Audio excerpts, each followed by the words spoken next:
Cermecop es una cooperativa que a lo largo de la historia ha puesto a las personas en el centro, asumiendo el compromiso de protegerlas, brindándoles acceso a una salud oportuna sin importar su edad, sexo o si tienen enfermedades preexistentes. Nadie debe ser excluido.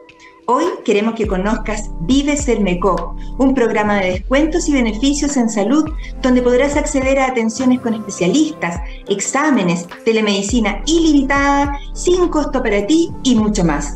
Ingresa a vivecermecop.cl, utiliza el código VIVEMUJER y recibe un 20% de descuento. No dejes pasar esta oportunidad. Y estamos conversando aquí con Carlos Arriagada, enfermero coordinador del Centro Médico de Clínica Red Salud de Rancagua, con quien estamos cumpliendo esta dimensión ética, ¿cierto?, de nuestras profesiones, que es difundir la ley de derechos y deberes de los pacientes. Tenemos que avanzar en eso, porque todos nosotros somos agentes activos de promover la seguridad y la calidad en la atención. Hoy día estábamos repasando los derechos y los deberes de los pacientes y habíamos quedado en el primer bloque de estar conversando sobre esto de la atención segura y protocolizada. Y aquí, ¿qué significa que tengamos la obligación de tener un documento institucional para la atención de salud en las distintas áreas? Tenemos, bueno, nosotros en la institución tenemos una unidad de calidad bien robusta, ¿cierto? Un equipo bien sólido. Yo trabajé en esa unidad, siempre me enfoqué en el área ambulatoria. Armar un protocolo igual tiene horas, hay que levantar los procesos, conocer los procesos para poder armar un buen protocolo, ¿cierto? Después hay que hacer una difusión de estos protocolos, hacer el cambio cultural, lo que significa que el personal integre este documento. También hay que hacer un control del documento, ¿cierto?, para poder ver si hay que hacer unas mejoras y adecuarlo a la realidad de cada servicio, ¿ya? Y esto nos permite, ¿cierto?, a realizar, como dice este punto, una atención de calidad y segura.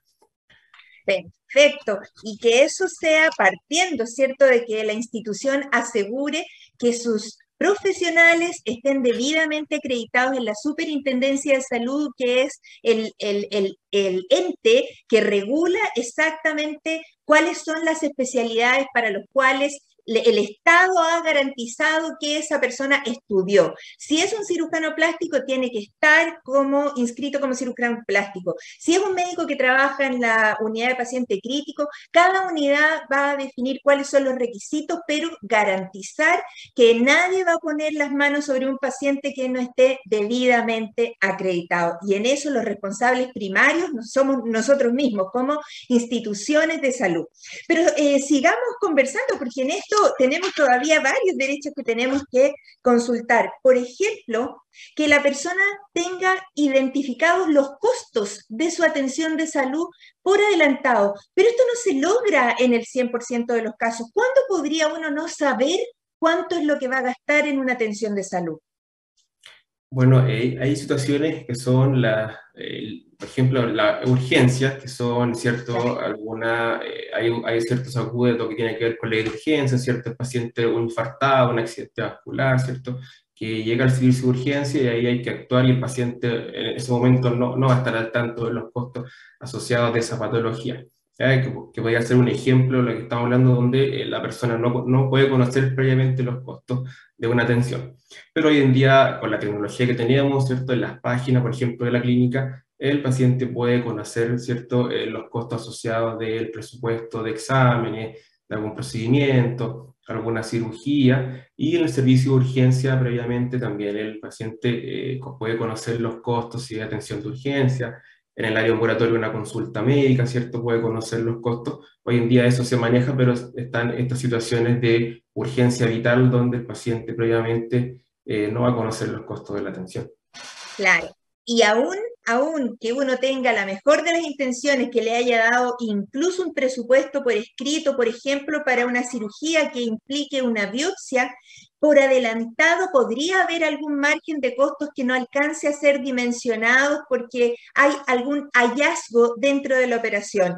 Por ejemplo, si alguien se va a operar de una hernia al hiato y se le encuentra un tumor de otro lugar, entonces ahí genera una biopsia o eventualmente si hay alguna complicación como las que pueden por eventualidad ocurrir, podría ser que tuviera que prolongar su estadía en la unidad de paciente crítico o en médico quirúrgico y eso genera un costo que no estaba anticipado, pero que tiene que estar siempre detallado y claro en algún lugar visible y accesible de la clínica, ya sea físico o a través de los sistemas web. Avancemos en esto también, querido Carlos. No, un derecho muy importante y que aquí todos nos vamos a poner, ¿cierto?, en los zapatos del paciente, es a no ser fotografiado ni grabado con fines de difusión, ¿cierto?, sin el consentimiento del paciente. ¿Por qué uno podría querer o en el pasado haber grabado o fotografiado a un paciente? Claro, bueno, actualmente nosotros no realizamos esa práctica porque no realizamos estudios, que era como el contexto en el cual se fotografía o se hacen este tipo de grabaciones, en contexto de estudios que se puedan realizar, pero actualmente en la clínica no realizamos estudios de ningún tipo. Así que por ese lado no se debería vulnerar ese derecho, al menos en la institución. Claro, había también, y yo tengo que reconocer en esto, en la década de los 80, en la década de los 90, también uno con fines de educación médica antes de que existiera Internet, eso tú ni nacías todavía, pero pasaba, digamos, que uno para mostrar un caso clínico de algún tipo específico de signo físico, hacía una fotografía pero a veces pasaba que se fotografiaban o se tomaban videos de pacientes que no estaban ni siquiera conscientes. Entonces, por eso es que esto es muy importante. Nosotros como institución y todas las instituciones del país, tanto públicas como privadas, garantizan que la imagen del paciente y ningún dato sensible va a ser dado a conocer. ¿Y qué se considera dato sensible, Carlos? Se considera dato sensible. Todo lo que involucre la ficha clínica. Puede ser un diagnóstico, ¿cierto? Un resultado de un examen, resultado de una biopsia, ¿cierto? El nombre. El nombre, todo lo que lleve esté dentro del marco de ficha clínica se considera como dato sensible. Esto es súper importante. No se puede, y como institución tenemos que garantizar que nadie de la institución va a dar a conocer el nombre, el root, la dirección, el diagnóstico, las evoluciones y las evaluaciones de laboratorio o clínicas o psicológicas de un paciente.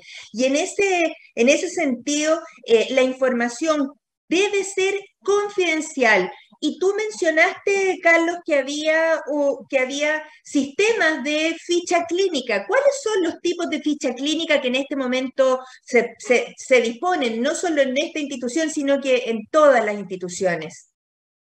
Bueno, actualmente contamos, bueno, el concepto es ficha clínica única, ¿cierto? Pero esa ficha puede estar soportada por distintos sistemas. Hay sistemas mixtos que puede ser papel, que es la ficha antiguamente cuando se registraba en hojas, y el otro soporte ya que la mayoría de las instituciones está en ese proceso de transformación, la salud digital, ¿cierto? Ya incorporando la ficha electrónica, ¿ya? Actualmente estamos con un soporte mixto, estamos la parte hospitalizada, ¿cierto? Aún quedan fichas en contexto papel, y Escritas, claro. escrita, y lo que es el área ambulatoria ya tenemos todo lo que es migrado ya a sistema digital, la ficha Perfecto. electrónica.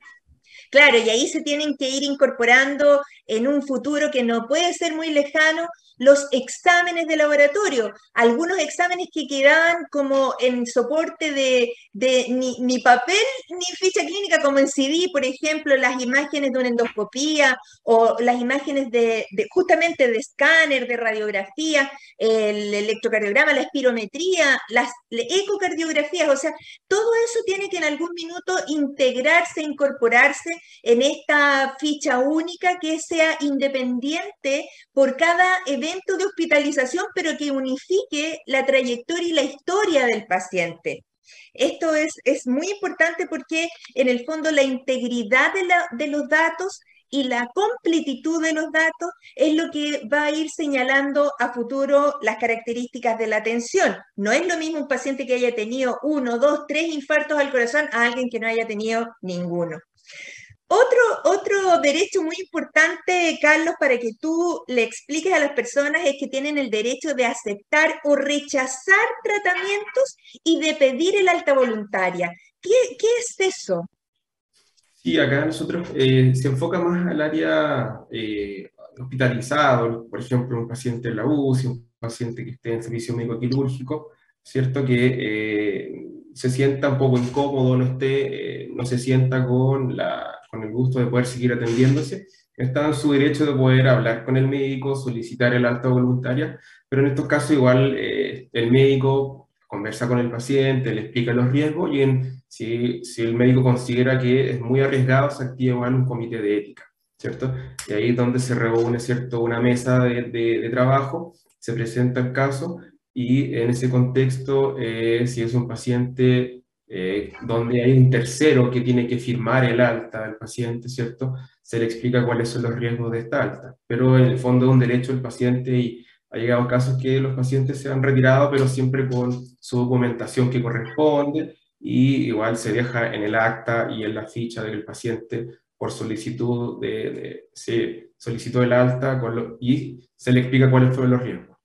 Exactamente. Estamos, claro, evolucionando hacia una cultura en que el derecho del respeto a la autonomía del paciente, al derecho a decidir, es siempre lo primero, pero en el caso que uno piense que esa decisión sea desafortunada o ponga en riesgo la vida del paciente o su integridad o deje una secuela funcional, podemos acceder a este mecanismo que es cierto una mirada mucho más amplia, pero también tenemos que decir que las decisiones del comité de ética no son vinculantes, o sea, es una opinión, pero no es algo que vaya a conculcar el derecho del paciente. Pero fíjate que con esto de la viruela del mono, por ejemplo, el diario oficial publicó el día 19 de junio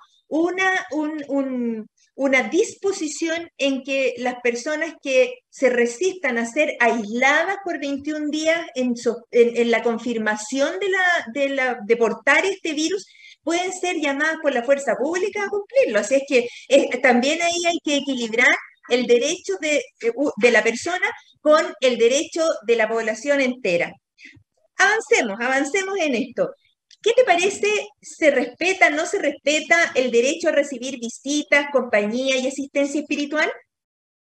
Bueno, en la práctica y en mi experiencia, sí, ese derecho siempre se ha tratado, bueno, en el contexto COVID, fue un poco ahí, como dices, fue un poco de equilibrio, donde los pacientes que estaban aislados, ¿cierto?, por estar con el contexto COVID, tuvieron que hacer visitas de forma telemática, ¿cierto?, a través de plataformas, pero en un contexto no COVID siempre se ha respetado ese derecho, la asistencia espiritual, ¿cierto? El acompañamiento, las visitas, y eso igual genera, eso igual potencia un poco la recuperación del paciente, tener el acompañamiento, sus seres cercanos, ¿cierto? En el contexto de la enfermedad.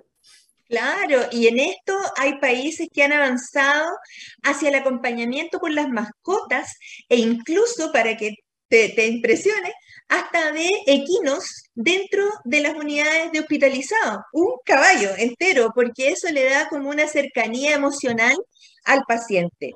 Bueno, y aquí llegamos a otro punto que es un derecho muy importante, que es que la institución tiene que tener un sistema que permita hacer consultas o reclamos sobre su atención de salud. ¿Esto es una dimensión que en este momento es exigible, por ejemplo, para la acreditación de una institución? Sí, es un punto que es obligatoria, ¿cierto? Y es transversal, o sea, toda la institución tiene que estar en conocimiento de que existe un sistema, un mecanismo en el cual si una persona quiere dejar un reclamo, ¿cierto?, lo pueda realizar. Puede ser a través, por ejemplo, en nuestra institución tenemos la opción de buzones, ¿cierto?, donde la persona, el usuario Físicos. físicos, deja su reclamo. Tenemos la opción de un correo electrónico, ¿cierto? Y a través de una página web de la clínica o de la red de salud, donde se pueda, ¿cierto?, generar este reclamo. Pero es un derecho del paciente y como institución estamos ya culturizados en este contexto y dónde están ubicados estos buzones, cuáles son las formas de poder reclamar tanto digital como físicamente. ¿Y hay un plazo de respuesta para que la persona reciba una respuesta? Si hay un plazo, dentro de 15 días se tiene que generar una respuesta y si el paciente no queda conforme con su respuesta, ella puede, está en todo su derecho de escalarlo a la superintendencia. Ah, mira, eso es súper interesante porque en el fondo queda una instancia más allá del pataleo, digamos, de este paciente a volver a ser escuchado. Tú ya lo adelantaste, ¿cierto? Hay instituciones que permiten el estudio de protocolos de investigación clínica y hay instituciones en las que no se hace investigación clínica. La investigación clínica es algo que casi siempre es para mejor, ¿cierto? Para contribuir al conocimiento.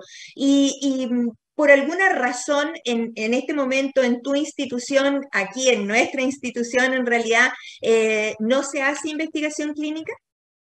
Una política institucional de que actualmente no se esté realizando, pero razones por una mala praxis, algo no, es un contexto netamente político de la institución.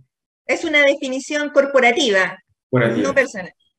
Ya, uy, mira, tenemos que correr porque ya nos queda poquito de esta entrevista que ha sido muy, muy ilustrativa. Otro derecho importante es el derecho a tener una señalética y facilitadores en la lengua. Cuéntanos, eh, bueno, acá estamos en Rancagua, en realidad aquí como que todo el mundo habla castellano, pero hay regiones, ¿cierto?, en donde se habla en mapudungún para una gran población. Hay otra población, por ejemplo, en Santiago Norte, en donde hay muchas familias de inmigrantes de Haití, de otros países donde se habla una lengua diferente. Este derecho a la señalética y a ser facilitador en la lengua, ¿cómo se vive en la práctica y cómo podría transgredirse? Sí, bueno, hay instituciones que tienen incorporado dentro del equipo, ¿cierto?, para el punto facilitadores de lengua originaria, ¿ya? Donde incorporan, ¿cierto?, dependiendo de la cultura originaria que esté en el sector donde esté la institución, ¿cierto?, integran estos facilitadores. Y está, ¿cierto?, la señalética que corresponde. Por ejemplo, yo hice prácticas allá en Victoria, en la región de la Araucanía, ¿cierto?, en el hospital, Claro. y cada espacio, servicio de urgencia, estaba en castellano y estaba en lengua mapudungún, ¿cierto? Y obviamente tenían incorporados, ¿cierto?, los facilitadores, tanto en el servicio de urgencia, en el OPC, para poder, ¿cierto?, poder interactuar y que el médico tenga esta interacción con los pueblos originarios acá de Chile. Mira qué interesante eso, porque en la isla de Pascua probablemente tenga que estar en Rapa Nui, y hay idiomas que no tienen soporte escrito, que es un idioma solo oral, así que eso es muy interesante cómo hay que enfrentar eso, pero en el derecho a la igualdad, ¿cierto? De oportunidades de comprender, de ser respetado. Y ya nos quedan unos minutitos para decir que yo voy a estar aquí facilitada porque también está el derecho de los mayores de 60 años o aquellas personas que tengan algún tipo de discapacidad de tener una atención preferente. O sea que a mí, que tengo 61, me tendrían que pasar en la fila para adelante. Sí, sí, hay cajas preferentes donde, por ejemplo, adultos mayores, ¿cierto? Mamás que llegan con sus bebés, ¿cierto? Embarazadas, personas con alguna discapacidad, ¿cierto? Tenemos estas cajas preferenciales para poder facilitar, ¿cierto? Y poder hacer una atención más rápida y que no tengan que estar esperando en la fila o que saquen su ticket, sino que pasen directamente a la caja para poder realizar su atención. Claro, y ya cerrando casi, tenemos solo que mencionar que otros derechos son inscribir el nacimiento del hijo donde sea el lugar de tu residencia, también el derecho a tener informes médicos sobre la condición de salud y para eso justamente los sistemas informatizados que registren claramente con buena letra o saltándose ese paso de la interpretación de la letra del doctor, permitan hacer informes perfectos. y cumplir los deberes, que ese parece que va a ser motivo de otro programa, querido Carlos, porque aquí también el paciente se tiene que comprometer a tratar con respeto al personal de salud, a cuidar las instalaciones, a hacer caso, ¿cierto?, de los protocolos, cobros y todo el sistema administrativo que esa institución le provea. Pero te quiero dejar un minuto para que nos puedas dar un mensaje respecto a cómo hacemos realidad en el día a día en nuestra región, en nuestras instituciones, del cumplimiento de esta ley de derechos y deberes de los pacientes. Sí, ahí, bueno, principalmente esto es un cambio cultural, ¿cierto? Cada vez que se publica una norma, se publica algún derecho, algún lineamiento que entrega el ministerio, siempre es un cambio cultural. Y para poder concretar y poder llevar a práctica estos cambios, lo importante es hacer la difusión, ¿cierto?, a todo el equipo que trabaja en la institución, a todos los colaboradores. Por eso hoy día hay distintos canales de comunicación, ¿cierto? El correo, ¿cierto? Tenemos WhatsApp, redes sociales, etcétera, y generar esta instancia de comunicación. Y creo que en ese punto se pueden lograr estos cambios porque en el fondo para poder incorporar esto, todos tienen que ser partícipes de este proceso. No tan solo la alta dirección, no tan solo los cargos medios, sino que igual los trabajadores, desde la persona que abre la puerta, ¿cierto?, la persona que hace el aseo, hacia el gerente o director de la institución. Estas leyes están hechas para todo el personal que trabaja en una institución de salud. Querido Carlos, te agradezco estos minutos, ha sido súper valiosa tu información, tu información, pero no solo desde la teoría, sino que desde la experiencia. El respeto de los derechos y deberes de los pacientes, que es un tema que vamos a repetir todas las veces que sea necesario. Querido Carlos, te despido a ti, pero nos quedamos con nuestro público para ir a una última pausa musical y cerrar este excelente programa de hoy. ¡Va!